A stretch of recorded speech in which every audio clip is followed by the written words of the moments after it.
Hi guys, I'm so missing your faces.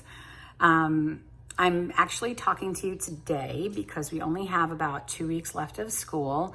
And I did a couple of little mixed reviews on Delta, and I think it's important that we kind of get some information from there. So I know that some of you have had a hard time kind of, staying consistent and doing some of the assignments, but I really have to implore you guys to try and get through the Delta a little bit. So I'm going to talk to you right now, and then I'm going to have to stop the video and turn it the other way and show you some of the ins and outs of the program.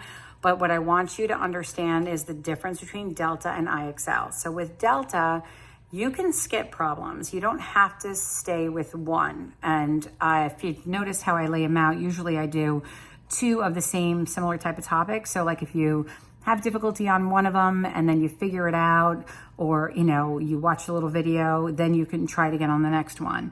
So you'll see them kind of paired in twos. Usually I do like two of each kind. What I'm hoping that you're going to do is try to persevere a little bit more. So I'm going to open up both of those dates again. I'm going to have them due for Monday morning at 8.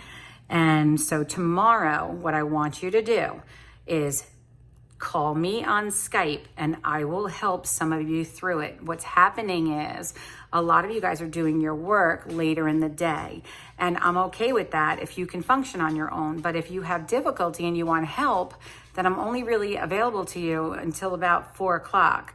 Then I just start making new videos for, my next time I have classes. So it's really important that if you want support from me, that you get started somewhere between that 12 and 3 o'clock time frame so I can support you a little bit.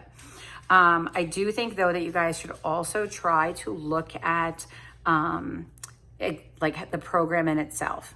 So you have 2 chances to get it right. So if you have 2 chances to get it right, you do what you can the first time, you get it right. Yay, you don't have to bother. You get it wrong, you can take a look at the mistake that was made.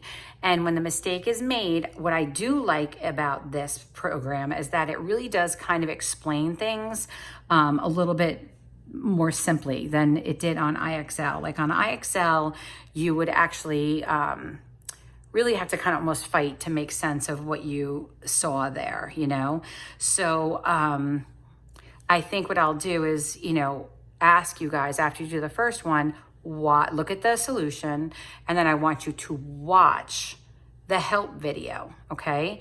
So